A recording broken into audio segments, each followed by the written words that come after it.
Vamos abrir em Mateus capítulo 27, verso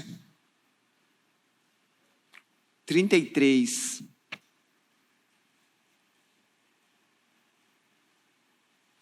Eu vou ler até o 51, mas a pregação vai até o 56, tá? Mateus 27, verso 33.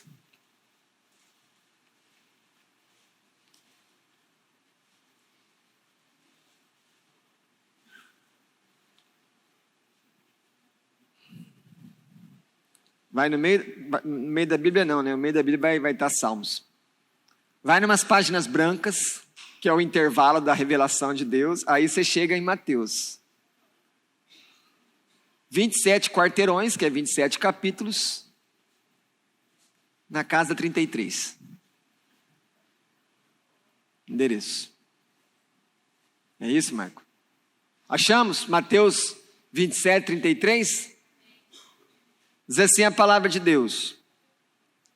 E chegando a um lugar chamado Gólgota, que significa lugar da caveira, deram de beber vinho com fel, mas ele, provando, não quis beber. Depois de o crucificarem, repartiram entre si as suas vestes, tirando a sorte, e assentados ali, o guardavam. Por cima da sua cabeça puseram escrita a sua acusação: este é Jesus, o rei dos judeus. E foram crucificados com ele 2 ladrões, uma à sua direita e outro à sua esquerda. Os que iam passando blasfemavam dele, meneando a cabeça e dizendo: ó tu que destróis o santuário e em 3 dias o reedificas, salva-te a ti mesmo, se és filho de Deus, e desce da cruz. De igual modo, os principais sacerdotes com os anciãos, com os escribas e anciãos, escarnecendo, diziam: salvou os outros, a si mesmo não pode salvar-se? É rei de Israel, desça da cruz e creremos nele. Confiou em Deus? Pois venha livrá-lo agora, se de fato lhe quer bem, porque disse: sou filho de Deus. E os mesmos impropérios lhe diziam também os ladrões que haviam sido crucificados com ele. Desde a hora 6ª até a hora 9ª, houve trevas sobre toda a terra. Por volta da hora 9ª, clamou Jesus em alta voz, dizendo: Eli, Eli, lama sabatani. Que quer dizer: Deus meu, por que me desamparaste? E alguns do que ali estavam ouvindo isto, diziam: ele chama por Elias. E logo um deles correu a buscar uma esponja, e tendo bebido de vinagre e colocado na ponta de um caniço, deu-lhe a beber. Os outros, porém, diziam: deixa, vejamos se Elias vem salvá-lo. E Jesus, clamando outra vez com grande voz, entregou o Espírito.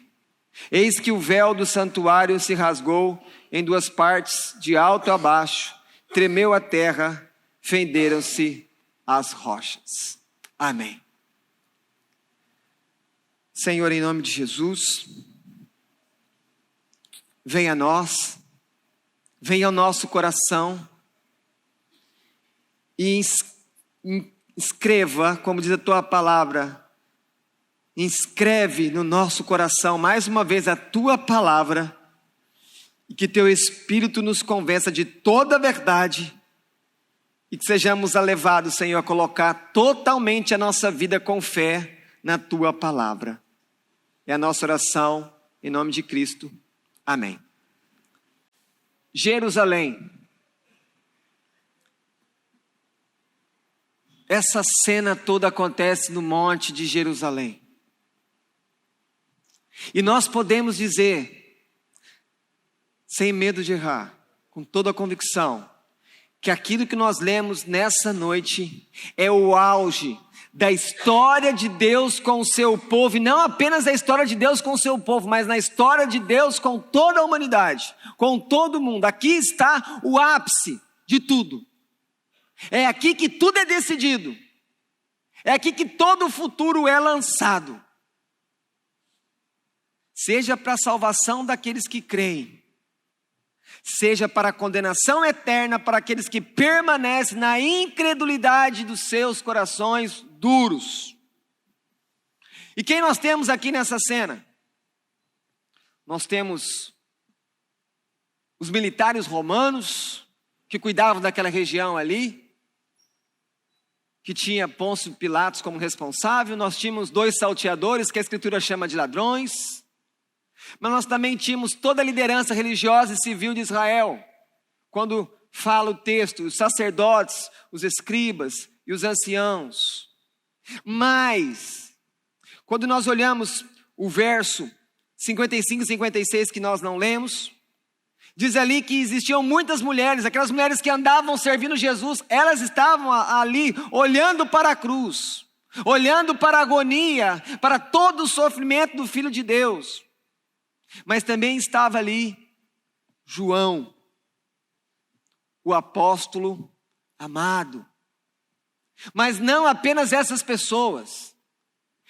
O lugar onde Jesus foi crucificado era de frente para uma estrada movimentada, e ali as pessoas passavam, entrando e saindo de Jerusalém. Então nós temos que dizer que nós estamos diante do sacrifício público de Jesus Cristo, mas que para muitos que passavam ali e balançavam a cabeça, o que você foi fazer? Por que você se meteu com a liderança do Sinédrio, a liderança religiosa?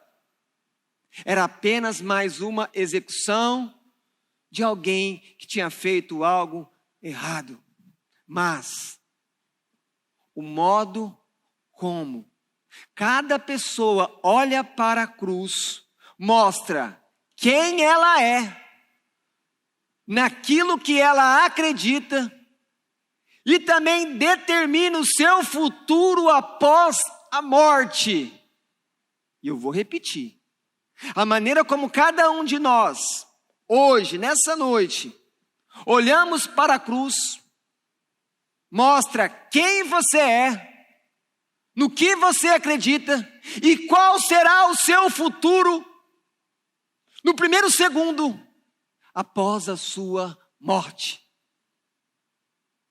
Nós estamos então tratando daquilo que podemos chamar de o mundo aos pés da cruz. E o mundo aqui é todo mundo. Não é mundo no sentido daqueles que negam a Cristo, mundo no sistema que é hostil ao reino de Deus. Mundo aqui é tudo. E iniciando então a exposição a partir do verso 33. A primeira coisa que eu tenho que perceber do verso 33 ao verso 44 é que o mundo rejeita a cruz. E se o mundo rejeita a cruz, o mundo rejeita Jesus. Jesus foi preso na quinta noite. Ele teve um interrogatório, ele teve um julgamento que durou a noite e a madrugada, indo de um lugar para o outro. Ele era um joguete na mão de autoridades que estavam tentando até apaziguar os ânimos que estavam ali bem acirrados entre as autoridades ali de Israel na época. E ele então, ele começa essa caminhada que ele nem tinha condições físicas de levar. Quando nós olhamos aqui no verso 32, que nós não lemos, diz que um tal de Simão foi obrigado pelos soldados a levar aquela parte da cruz de cima, né? Nós podemos chamar de a trave.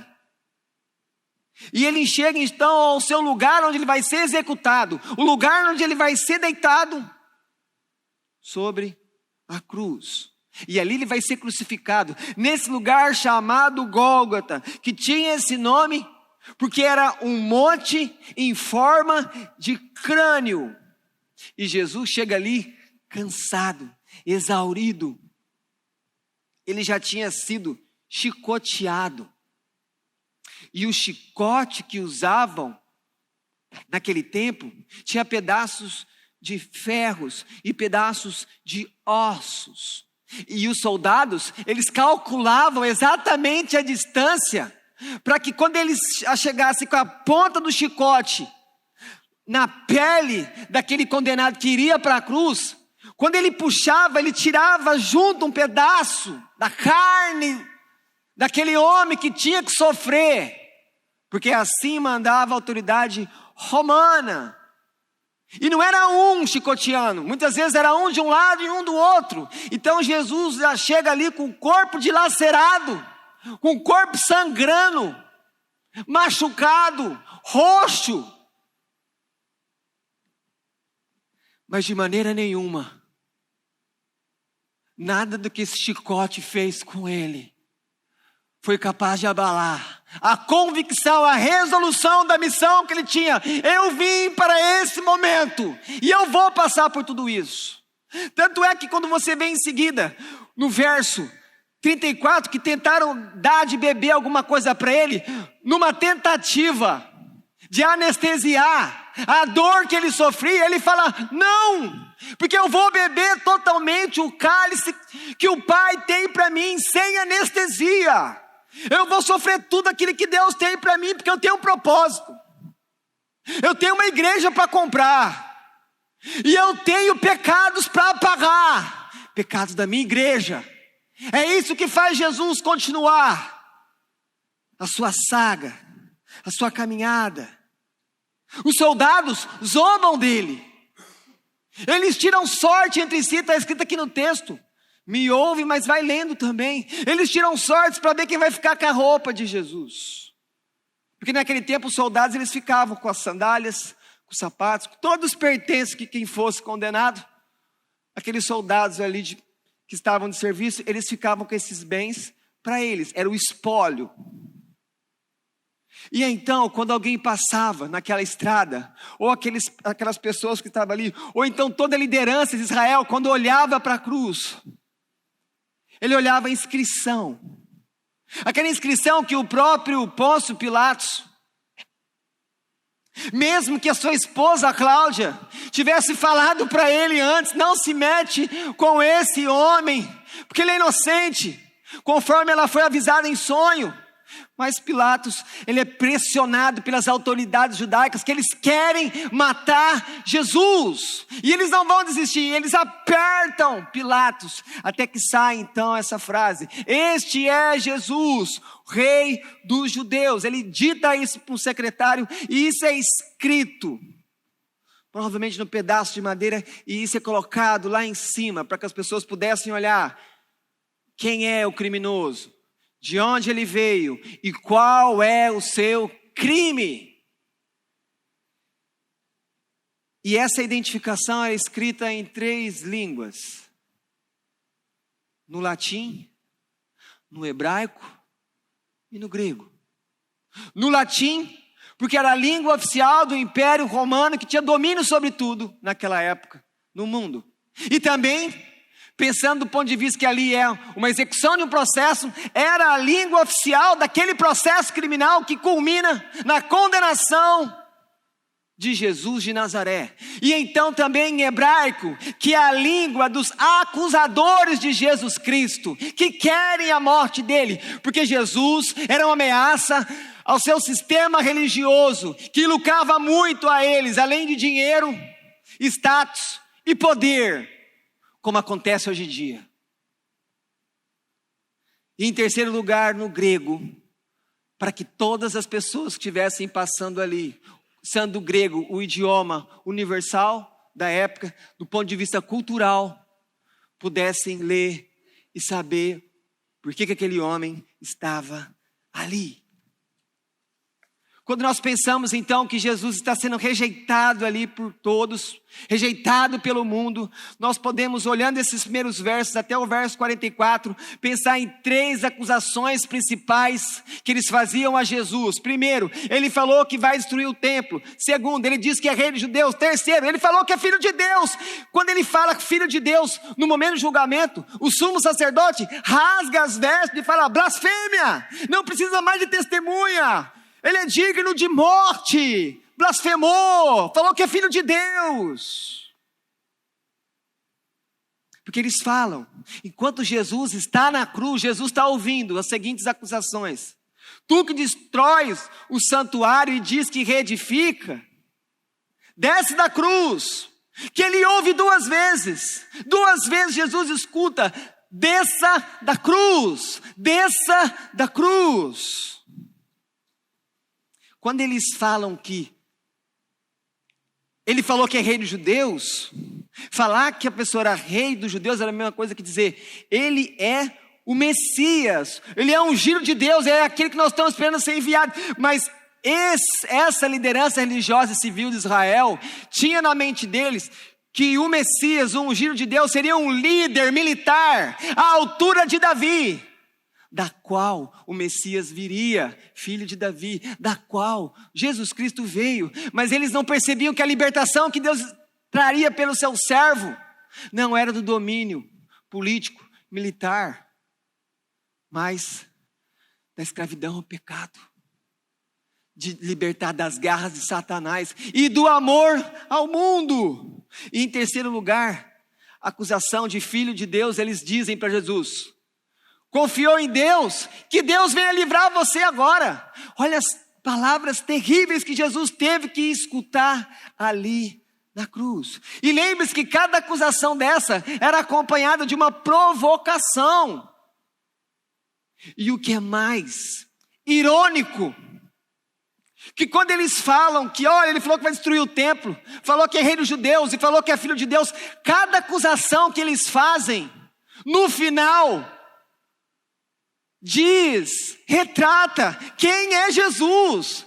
Porque quando ele fala que vai destruir o templo, ele não fala do templo físico de Jerusalém, ele está falando do corpo dele.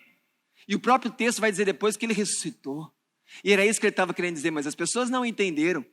E ele não é o rei dos judeus, muito mais do que isso, ele não é o Messias, o prometido, que nasceria de uma virgem, na cidade de Belém, e depois seria trazido do Egito, como tudo aconteceu na vida de Jesus. E ele não é o primogênito, filho de Deus. Então todas as falsas acusações falavam da identidade, quem é Jesus.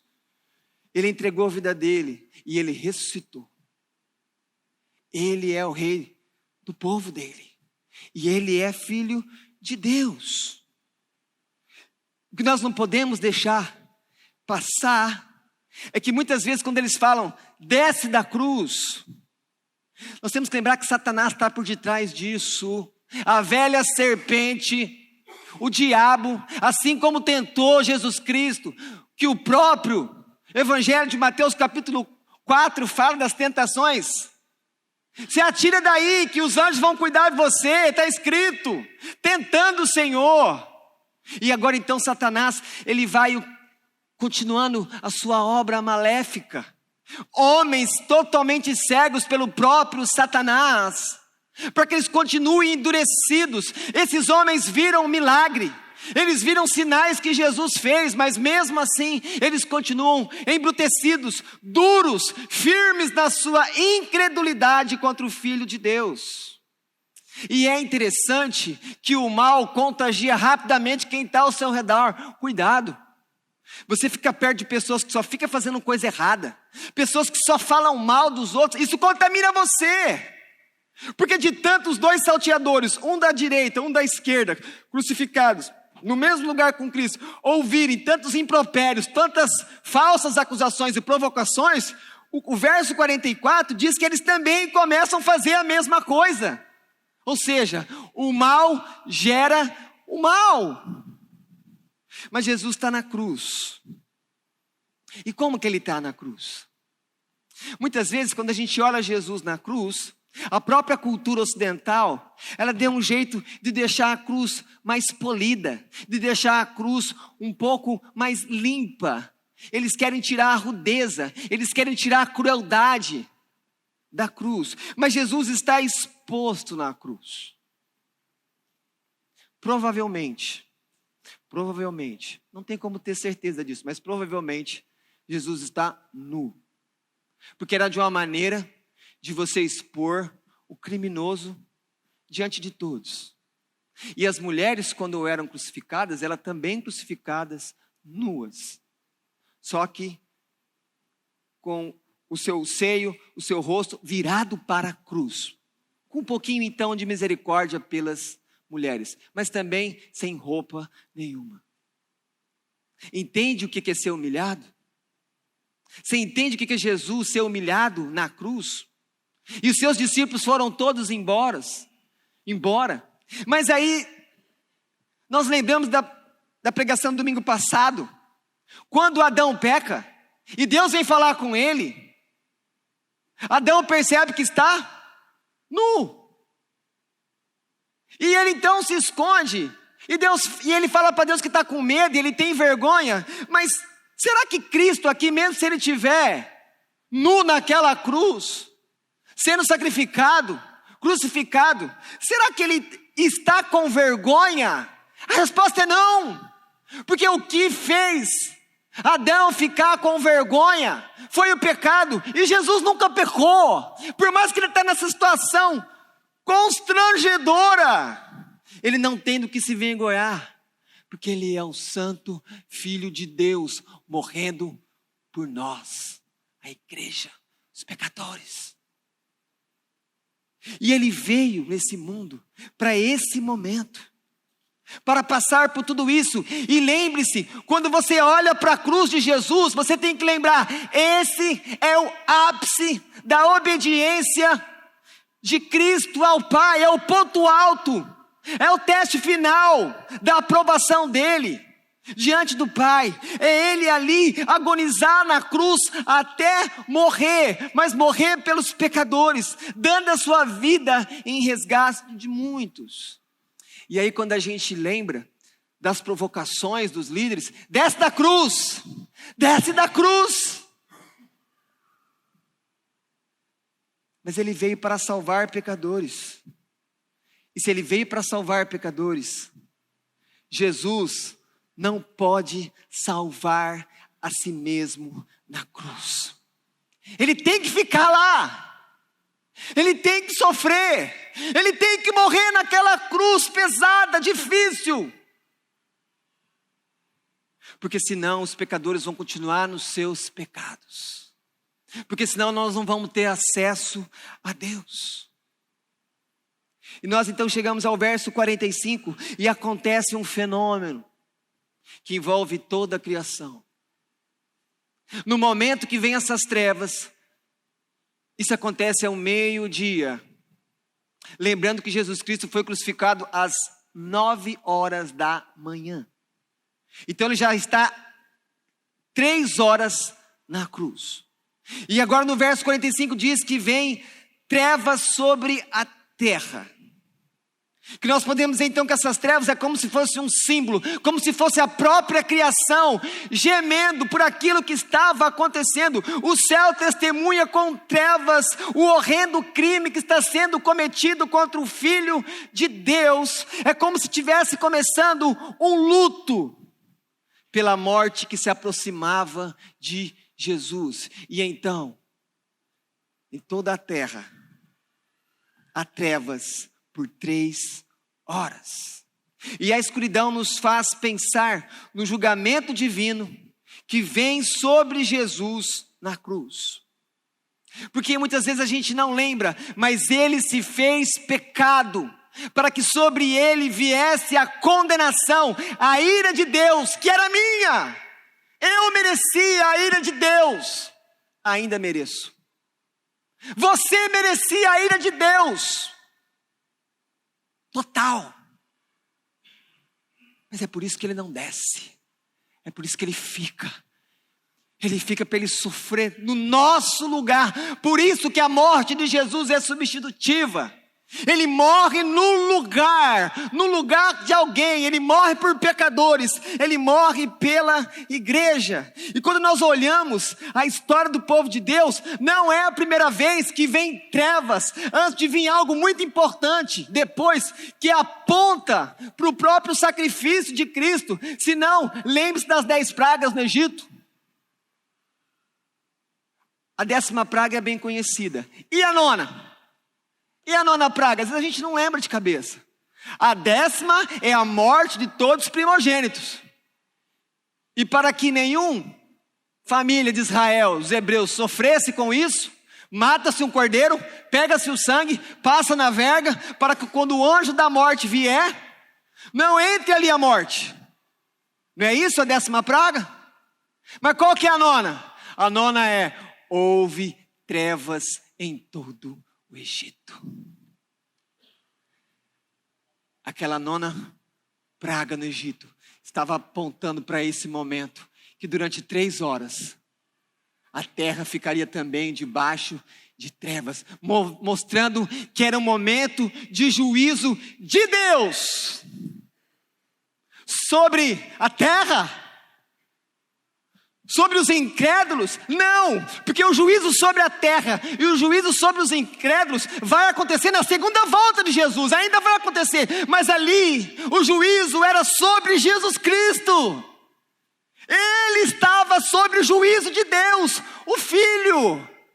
Então não era julgamento do mundo, nem dos incrédulos que rejeitaram. E aí então, quando você lê ainda o profeta Amós no capítulo 8, versos 9 e 10, você fica perplexo com a exatidão de como que Deus faz as profecias e tudo se cumpre. Acompanha comigo, Amós 8, 9. Sucederá que naquele dia, diz o Senhor Deus, farei que o sol se ponha ao meio-dia. Terá trevas na terra em dia claro. Converterei as vossas festas em luto e todos os vossos cânticos em lamentações. Porei pano de saco sobre todos os lombos e calva sobre toda a cabeça. E farei que isso seja como luto por filho único. Luto cujo fim será como dia de amarguras. Filho único. Jesus é o unigênito do Pai. Estava tudo profetizado, até como que a própria criação ia comparecer perante o julgamento de Jesus. E nessa hora que Jesus está na cruz, exposto ali, como é que será que estava a mente dele? Como é que Jesus via? Porque se você lê os evangelhos com atenção, você percebe que ele está toda hora avisando os seus discípulos: é necessário que o Filho do Homem sofra, seja rejeitado pelas autoridades e morra em Jerusalém, onde morrem os profetas. Mas John Stott diz assim que Jesus sabia que ia morrer primeiro, porque ele percebia o ódio mortal dos líderes judaicos contra ele. Segundo, ele lia as escrituras, e ele sabia que as escrituras diziam que o Filho de Deus iria morrer, e ele sabia que era Filho de Deus desde os 12 anos de idade. Pelo menos quando ele for no templo, os pais vão embora, depois não sabem cadê o filho. Quando voltam, ele fala: vocês não sabiam que eu estava na casa do meu pai? Ele já tem consciência com 12 anos, pelo menos, que ele é o Messias, que ele é o Filho de Deus. Em terceiro lugar, por que ele sabia que ele ia morrer? Porque ele decidiu entregar a vida dele por nós. Ele diz que ninguém toma a vida dele, ele a entrega. Jesus morreu na cruz, sim, porque o Pai enviou, mas porque ele entregou voluntariamente a vida dele. Ele disse ao Pai: envia-me a mim, eis-me aqui, como diz o profeta Isaías. E então nós começamos a analisar as palavras de Jesus na cruz. O que alguém que está sendo crucificado, o que alguém que está sofrendo vai falar? Bom, alguém que está sendo crucificado, como diz, por exemplo, Lucas capítulo 23, verso 34, Pai, perdoa-lhes, porque eles não sabem o que fazem. Então alguém que é Cristo, que está na cruz, que está sendo injustamente ali crucificado, ele traz palavras de perdão. Mesmo que os 2 salteadores entraram na onda das autoridades e começaram a criticar também Jesus, em certo momento um deles entende, tocado pelo Espírito, que ali está o Messias, e então ele fala: lembra de mim. Ele ainda faz um apelo a Jesus, ele muda. Perceba, há uma oportunidade para nós deixarmos a incredulidade, as críticas a Deus e nos voltarmos com confiança a Deus. Esse salteador é um exemplo disso. Há esperança para o homem. Vá a Jesus, fale com Jesus. E aí Jesus responde para esse homem: ainda hoje estarás comigo no paraíso. Alguém que está caminhando para a morte tem uma palavra de vida, uma palavra de esperança, uma palavra de salvação. E em terceiro lugar, Jesus ali ainda está preocupado em cuidar das pessoas. Porque quando a mãe dele, Maria, está ali, João está ali, ele vira para João e fala: eis aí a sua mãe.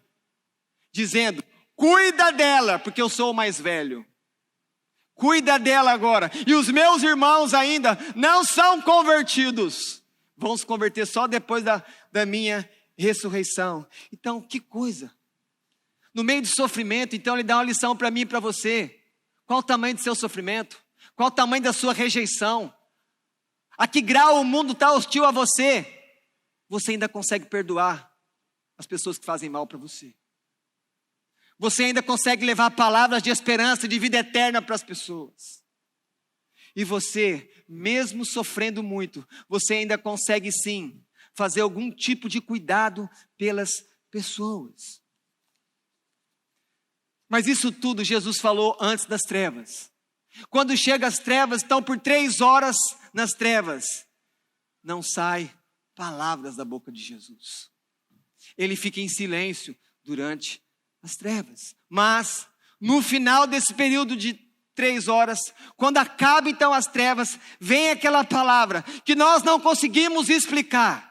Quando Jesus diz: Deus meu, por que me desamparaste? Ele cita aqui o Salmo 22, verso 1. Mas a questão é o seguinte: por que Jesus diz isso?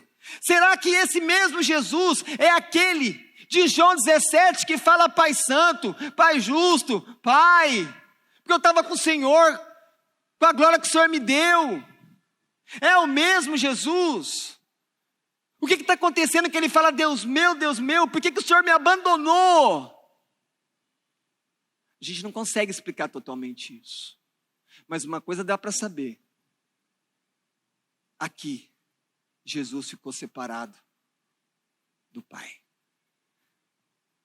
Isso doeu muito mais que os cravos de 20 centímetros. Isso foi muito mais mortal para a alma dele do que a lança que atravessa ele depois que ele já está morto e quando sai água e sangue. Isso foi muito mais sufocante sobre a alma dele do que a dificuldade que Jesus tinha para respirar quando ele estava ali na cruz, com o corpo preso pelos cravos nos seus punhos e nos seus pés. E por que ele tinha que ficar separado de Deus? Porque naquele momento ele foi feito pecado. E naquele momento ele só iria receber a ira de Deus. É por isso que ele ora assim. Porque a alma dele está muito mais angustiada do que a gente percebeu no Getsemane, quando ele transpira sangue. É muito mais do que isso. É muito mais que nós conseguimos entender na relação do filho com o pai. Uma relação que é eterna. Uma relação que é perfeita. Uma relação que não tem defeito. Por isso que nós temos que lembrar que a cruz é um lugar de julgamento. A ira do Pai veio totalmente sobre o Filho. E então, ele fala: tenho sede. Atravessado nos seus punhos por cravos de 20 centímetros, suas palmas da mão não conseguiriam suportar o peso do seu corpo que vergava para frente. A dor que esses cravos provocavam nele era insuportável, mas ainda viria uma dor muito pior. Lembre-se que ele estava ali com o corpo todo dilacerado e corria sangue por todo o seu corpo. Os seus braços e os seus ombros totalmente retesados começaram a ter câimbras terríveis. A quantidade de ácido lático, quem tem cãibra, quando tem aquela dor violenta, que lá é ácido lático, aumenta cada vez mais no seu corpo. A quantidade de oxigênio no seu sangue também diminui. Ele tem cada vez mais uma necessidade de ter energia, mas o corpo dele está no final, o corpo dele está fraco. E ele então caminha para uma exaustão física terrível. Sua pressão arterial cai. O seu coração acelera como um cavalo que corre a última corrida. E o seu suor aumenta. fazendo ele ainda mais desidratado. E então o seu coração, que já está batendo muito rápido, começa a ter arritmias violentas, começa a falhar, os seus pulmões começam a ficar cheios de líquidos, e ele já estava com a dificuldade de respirar, mais ainda, ele já não consegue respirar. E então, Jesus, nessa luta para respirar, com os pulmões cheios, coração falhando, oscilando, ele diz: tenho sede. Mas mesmo assim ele não bebe o que dão para ele. Vejam, esse tenho sede é por toda a situação que o corpo dele está passando. Mas então Jesus vai reunir toda a energia que ainda tem no seu corpo, e ele vai dizer aquelas frases célebres que nos dão convicção de que aquilo que ele fez na cruz é definitivo. Não é necessário passar por purgatório, mais nada. Quando ele diz: está consumado, eu fiz aquilo que eu vim para fazer e fiz até o final. E então, como registra Lucas, ele faz a última oração a Deus: Pai, nas tuas mãos entrego o meu espírito. E a cabeça pende para o lado. E o Filho de Deus morre. Real. Algumas pessoas falam: mas ele morreu. Se ele não morreu, todos nós ainda estamos nos nossos pecados. Se ele não morreu, a ira de Deus ainda está sobre a nossa cabeça. Se ele não morreu, o nosso destino não é o céu, mas é o inferno. Mas a Bíblia diz que ele entregou o Espírito a Deus. A morte de Jesus na cruz é um acerto de contas com Deus. Mas quem são os devedores? Você. A igreja. A dívida é sua. É dos pecadores. A dívida é nossa. Por isso que a morte dele é substitutiva. Ele morre no nosso lugar. Eu mereci aquela cruz. A gente só não sabe teria a coragem que ele teve. Porque ele teve a coragem até o fim. Mas aquela cruz era para mim e para você. O grande problema é que mesmo morrendo na cruz, isso não ia adiantar nada. Isso não ia satisfazer a justiça de Deus, como a morte dele satisfez. A morte de Cristo é substitutiva. Você, e somente você que crê em Cristo, todos os seus pecados foram julgados na cruz. É por isso que ele morre por causa da sua culpa, ele morre por causa da sua maldade, ele morre por causa do seu pecado, do meu pecado. Portanto, tudo aquilo que deveria ser derramado sobre você, a ira e a condenação é derramada sobre Cristo naquele momento de escuridão.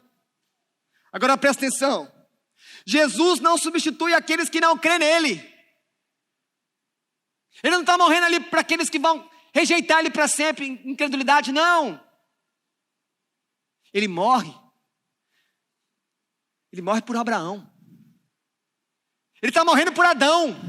Ele está morrendo por Eva, por Elias, pelo santo justo do Antigo Testamento, mas ele está morrendo também por João, por Maria, por Pedro, por você que crê nele. Ele está morrendo no nosso lugar. Isso é importante entender. Uma outra coisa importante aqui, nós temos a depravação humana, nessa cena da crucificação. A depravação humana está representada nesses homens que estão ali vendo o Filho de Deus sendo crucificado, e eles rejeitam, e eles zombam de Jesus. Mas também ali tem homens caídos, mulheres caídas, que estão reconhecendo Jesus Cristo como o Filho de Deus. E a cruz para eles então flui vida eterna, mas para todos aqueles que rejeitam a cruz de Jesus, a única expectativa que resta é a condenação. É uma vida sem esperança. É as portas do céu fechadas. E então nós chegamos aos versos 51 a 56, quando a gente percebe então o que acontece com aqueles que creem em Jesus. A Escritura diz que o véu rasgou. Esse véu tinha 18:9. Ele era muito grosso.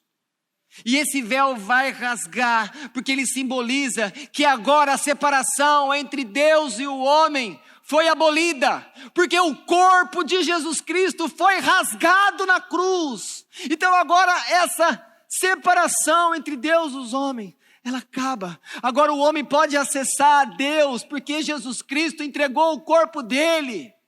Agora ele tira essa barreira, ele derruba o muro. É como se nós estivéssemos lembrando do jardim do Éden, quando eles foram expulsos, e Deus põe um querubim, e com uma espada flamejante, e fala: vai vir Adão, vai vir Eva. É como se agora Deus estivesse falando com o querubim, e fala assim: querubim, abre, deixa os meus entrarem, deixa aqueles que vivem pela fé, deixa aqueles que confiam em Jesus, e não na sua própria obediência, voltar para a minha presença. É um retorno para a presença de Deus. Só Jesus pode fazer isso, porque todos nascem longe do pecado, sem ter amizade de Deus. É importante verificar que antes os militares pegavam as roupas de Jesus e tiravam sortes, ficava com o espólio. Agora eu vejo um militar de alta patente, que é o centurião do verso 54, o homem que diz: verdadeiramente este era o Filho de Deus. O homem mudou a visão. Eu estou vendo salvação agora. O homem que olhou para a cruz e viu Jesus morrer, ele creu naquilo. Então aqui eu tenho um militar que é salvo. Mas quantos militares lá para trás que zombaram dele, que se permaneceram na incredulidade, ficaram sobre a ira de Deus. As mulheres ali, João ali. Igreja, qual que é o nosso chamado? Quando a gente olha para um Cristo que sofre, que é rejeitado, que morre, qual é o nosso chamado? É só receber bênção? É só querer ver experiência de poder, de manifestação? Será que nós não temos que reavaliar a maneira que nós vivemos e entender que se o Filho de Deus sofreu, foi rejeitado e morreu, nós não temos que seguir os passos dele como igreja, como herdeiros dele, como chamados para viver na pisada dele? Porque que quando tem qualquer tipo de sofrimento, a gente já acha que Deus abandonou. E percebam que vocês aprenderam o que é o abandono que Jesus teve. Não é o que você diz que Deus faz com você, não. Porque como ele morreu, você tem a presença dele. Porque Deus não está despejando a ira dele sobre você. É diferente. Mas a gente não pode sofrer por esse Jesus. A gente não pode ser rejeitado. A gente não pode ser disciplinado. A gente não pode morrer para essas coisas terríveis do mundo. A gente não pode morrer para a nossa própria vontade. A gente não pode morrer para os nossos sonhos. Ele morreu por nós. Por mim. Você sabe o tipo de pessoa que você é. Se você tem o Espírito, você sabe quem você é. Você sabe a sua necessidade. Você sabe que no fundo, quando Deus olha para você, você não é gente boa. Você não é legal. Você não faz tudo certo, pelo contrário. Mas aquele que faz tudo certo, aquele que nós podemos falar que é totalmente gente boa, aquele que seria legal, ele fez tudo por você. Então, aprenda a seguir Jesus como ele é. Não o Jesus que a cultura está inventando, que não é o Jesus da Bíblia. O Jesus que é um homem de dor, conforme Isaías 53. O Jesus que com dificuldade ele continuou dedicado a Deus, servindo a Deus com o seu corpo, agonizando até o final. Esse é o nosso chamado. Como é que nós vamos encarar tudo aquilo que está sendo preparado pelo diabo? todas as ofensas que vão vir, nós temos que olhar para a cruz, porque daqui vai fluir coragem, resolução, força do Espírito. Esse é o nosso chamado. Você foi chamado para sofrer. Se você é cristão, você foi chamado para sofrer por causa de Jesus. Se você é cristão, você foi chamado para ser rejeitado. A gente não pode passar uma luta pequena, que a gente acha que o maior sofrimento é o nosso. Sofrimento foi o que Jesus passou quando o Pai abandonou ele, por causa do pecado.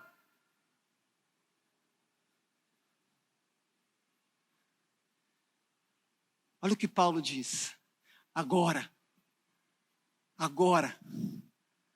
que Cristo morreu, agora que Cristo ressuscitou, agora já não há nenhuma condenação para aqueles que estão em Cristo Jesus. Aleluia! Aleluia! Nenhuma condenação. Não vai vir nenhuma sentença contra você. Com a ira de Deus venha perdão. Assim como estamos sendo representados na cruz pelo Filho, do mesmo modo somos totalmente inocentes diante de Deus. Olha que loucura! Você sabe quem você é. Você sabe dos seus defeitos, das suas fraquezas, mas o Evangelho fala, se você crê nesse Jesus que morreu na cruz, você é inocente, você não tem culpa, Deus perdoou todos os seus pecados. E aí quando você fala isso para o mundo, ele tem dificuldade. Como assim? Mas essa pessoa matou. Ele matou, assim como Paulo matou, mas o perdão de Deus é maior. A graça de Deus é maior. E nós que temos a Cristo, nós temos isso. Deus fala que agora você está em paz com Ele, que você não está mais brigado com Ele. O mundo está brigado, o mundo está em rebelião contra Deus. O mundo, naquela sexta-feira, estava aos pés da cruz. Mas e hoje? Como você olha para a cruz? A morte de Cristo é a justiça de Deus se manifestando contra toda a impiedade dos salvos, que são os crentes, que é a igreja, pagando totalmente a culpa dos seus pecados e livrando você da condenação eterna. Presta atenção, fora esse ato redentor de Cristo na cruz, nessa rude e pesada cruz, o que resta para o ser humano? Resta apenas a terrível expectativa de sofrer eternamente a segunda morte no inferno, e mesmo assim não vai satisfazer jamais a perfeita justiça de Deus. Por isso que o inferno é para sempre, porque nunca vai satisfazer a justiça de Deus. Só a morte de um justo pode satisfazer, que só pode ser alcançada em Cristo, em ninguém mais, em nada mais. Isso aqui que eu estou falando com vocês nessa noite é o coração do Evangelho. Esse é o Evangelho. Jesus Cristo, o Filho de Deus, encarnou, veio ao mundo para morrer por pecadores, aqueles que creriam no seu nome, mas morreu por aqueles que creram. Cristo salva, Cristo perdoa, Cristo transforma o seu caráter. Ele não vai desistir de você. Quando você acha que numa área que você não vai mudar, você não muda por si mesmo, mas Ele tem poder para mudar você. Continue clamando, orando, pedindo amparo. Porque, para finalizar, sem Jesus Cristo não há esperança nenhuma para você que me ouve nessa noite. Não há esperança para mim sem Jesus. O que você espera de Deus? Paz ou ira? Salvação ou condenação? O único que coloca você em paz com Deus é Cristo. O único que salva você daquilo que vai acontecer quando Cristo voltar para julgar todos e o mundo é Cristo. Então, a fé naquilo que Cristo fez na cruz é o único meio, é o único caminho para que você seja salvo e totalmente perdoado de todos os pecados. Creia naquilo que Cristo fez na cruz. Amém.